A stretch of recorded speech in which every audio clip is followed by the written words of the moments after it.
Good morning class. Last lecture में हम लोगों ने ह्यूमन रिप्रोडक्शन चैप्टर के according male reproductive system start कर दिया था और मेल रिप्रोडक्टिव सिस्टम में हम स्क्रोटल सैक मतलब जो मेल रिप्रोडक्टिव सिस्टम होता है उसमें हम स्क्रोटल सैक और टेस्टिस के बारे में पढ़ चुके थे।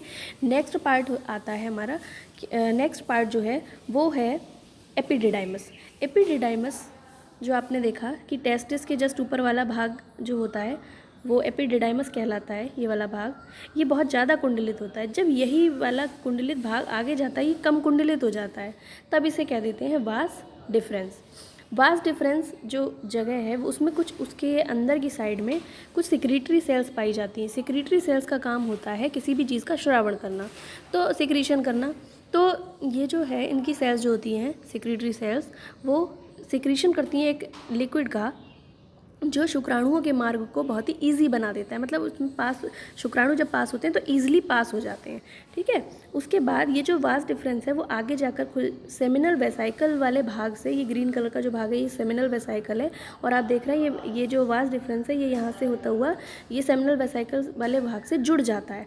और ये दोनों भाग जुड़कर ये देखिए ये दोनों भाग जब जुड़ रहे हैं यहाँ पर, तो इस भाग को क्या कह देते हैं, इजाकुलेटरी डक्ट। जब इजाकुलेटरी डक्ट जो होती है वो आगे जाकर, ये देख लीजिए इसका जो मार्ग है वो आगे जाकर कहाँ पे खुल रहा है, यूरेथ्रा। और यूरेथ्रा जो है लास्ट में जब पूरा जो इसका पाथ होता है वो कहाँ पर जाकर खुलता है, इस वाले भाग में, जिसे बोलते हैं यूरेथ्रल ओरिफाइस। ठीक है, इसे बोलते हैं यूरेथ्रल ओरिफाइस। आगे देखिए, ये देखिए इसमें यूरेथ्रल ओरिफाइस द्वारा जब ये बाहर खुलता है तब क्या होता है कि जो यूरेथ्रल ओरिफाइस है ये भी 3 भागों में डिवाइड होता है लगभग। ओरिफाइस मतलब ये जो यूरेथ्रा वाला भाग है, ये जो आप देख रहे हैं ये यूरेथ्रा वाला भाग जो है वो 3 भागों में डिवाइड होता है। कौन कौन से 3 भाग में डिवाइड होता है देख लीजिए। ये देखिए, एक तो होता है प्रोस्टेटिक यूरेथ्रा। ये वाला भाग है ब्लैडर के नीचे वाला भाग, ये प्रोस्टेटिक यूरेथ्रा के 3 भागों में डिवाइड होता है। पहला भाग होता है प्रोस्टेटिक यूरेथ्रा, दूसरा भाग होता है मेम्ब्रेनस यूरेथ्रा, ये आपको जो ग्रीन कलर का भाग दिख रहा है, और थर्ड होता है स्पॉन्जी यूरेथ्रा। ये 3 भागों में डिवाइड हो जाता है। ठीक है, उसके बाद उसके बाद क्या होता है, देखिए पेनिस की बात करते हैं, शिश्न, जिससे जो नेक्स्ट पार्ट है मेल रिप्रोडक्टिव सिस्टम का। इसमें क्या होता है, ये एक तो पहली बार इरेक्टाइल ऑर्गन है। इरेक्टाइल का मतलब जो स्ट्रेट हो सकता है। ठीक है, तो ये जो होता है वो 3 भागों में डिवाइड हो जाता है। कौन कौन से, देखिए ये कौन कौन से 3 भाग में डिवाइड हो जाता है, एक तो रूट और एक बॉडी। लेकिन आप कहीं कहीं पे इस बॉडी वाला जो भाग है वो यहाँ तक भी होता है, इसको बॉडी वाला भाग मान लेते हैं। यहाँ तक ये बीच का जो भाग है इसे बॉडी वाला भाग मान लेते हैं। और इसमें केवल इस डायग्राम में बॉडी और रूट 2 ही भागों में डिवाइड करके दिखाया गया है, जबकि एक रूट ऑफ पेनिस और बॉडी ऑफ पेनिस और जो यहाँ तक होती है, और जो लास्ट वाला भाग जो होता है इसे बोलते हैं शिश्न मुंड या ग्लैंस पेनिस। तो कहीं कहीं पर ये 3 भागों में डिवाइड भी दिखाता है, रूट, बॉडी और शिश्न मुंड या फिर ग्लैंस पेनिस। ठीक है, तो उसके बाद एक सेकेंड, देखिए उसके बाद हम शिश्न की बात करते हैं, जिसे पेनिस बोलते हैं इंग्लिश में। तो ये कैसी संरचना होती है, एक पतली स्किन से ढकी हुई संरचना होती है। ठीक, जिसमें क्या होते हैं, संयोजी ऊतक होते हैं, कनेक्टिव टिश्यूज़ पाए जाते हैं, जिन्हें बोलते हैं अनुलंब डोरियाँ। तो अनुलंब डोरियाँ जो होती हैं वो दो टाइप में डिवाइड होती हैं। जो दो होती हैं उन्हें बोलते हैं कॉर्पस कैवर्नोसम, और जो अंदर वाली अधोवर्ती डोरी होती है उसे बोलते हैं कॉर्पस स्पॉन्जियोसम। तो जो ये कॉर्पस स्पॉन्जियोसम होती है ये लास्ट में नीचे जाकर, यहाँ पर ये नीचे जाकर ये ग्लैंस पेनिस वाला भाग बनाती है। ठीक, कॉर्पस कैवर्नोसम होती है और कॉर्पस स्पॉन्जियोसम होती है। जो कॉर्पस स्पॉन्जियोसम होती है वो नीचे जाकर एक फूली हुई संरचना बनाती है जिसे बोलते हैं ग्लैंस ऑफ पेनिस। ठीक है, सब क्या बोलते हैं, ग्लैंड्स ऑफ पेनिस, शिश्न मुंड। और शिश्न मुंड ये जो भाग होता है वो कहाँ पर जाके, यूरेथ्रल ओरिफाइस, सबसे लास्ट वाला भाग जो होता है उस पे जाकर, यहाँ पर जाकर, एक सेकेंड, यहाँ पर जाकर ये वाले भाग में जाकर खुल जाता है। ये लास्ट भाग होता है इसका। उसके बाद जो सबसे नीचे वाला पोर्शन होता है, देखिए ये सबसे नीचे वाला जो पोर्शन है, सबसे नीचे वाले पोर्शन में जो ये भाग होता है, इसे पहली बात कहते हैं कोरोना। अब ये कोरोना वायरस वाला कोरोना मत समझ लेना, ये है इस भाग को, इस पार्ट को बोलते हैं कोरोना।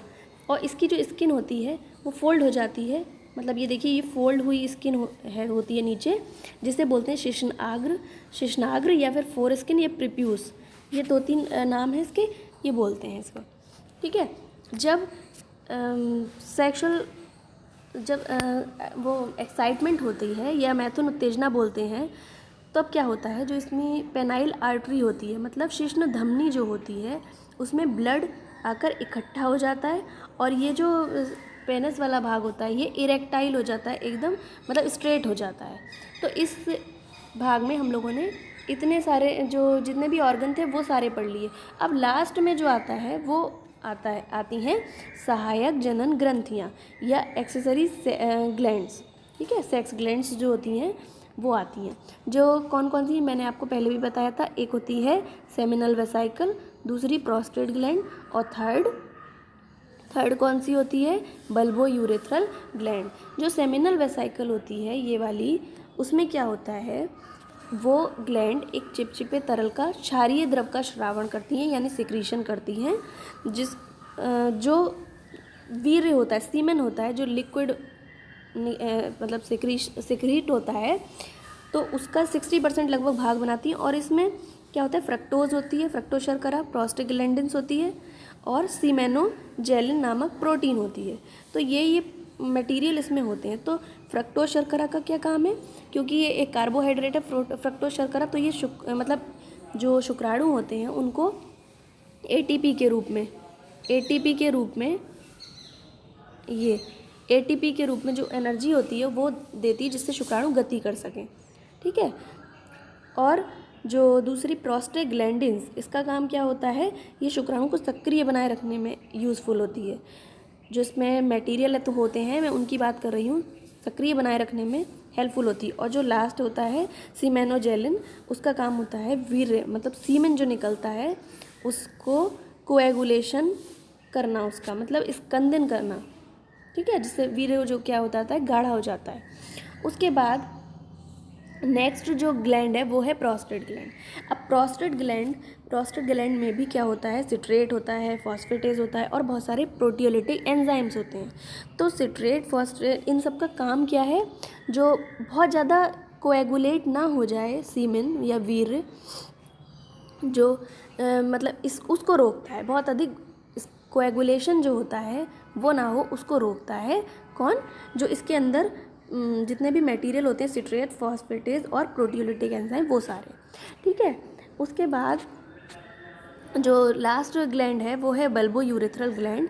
बल्बो यूरेथ्रल ग्लैंड को काउपर ग्लैंड्स भी कहते हैं। ये भी एक प्रकार के क्षारीय तरल का स्रावण करती है, जिसमें क्या होता है, जो जैसे सेक्सुअल एक्साइटमेंट जब होती है, मैथुन उत्तेजना जब होती है, तब मूत्र मार्ग के कारण जो मार्ग अम्लीय हो जाता है, उसकी अम्लीयता को समाप्त करती, क्योंकि ये जो इसके अंदर से जो निकलने वाला द्रव होता है वो क्षारीय होता है, तो वो उसकी अम्लीयता को समाप्त करके क्षारीय बना देती।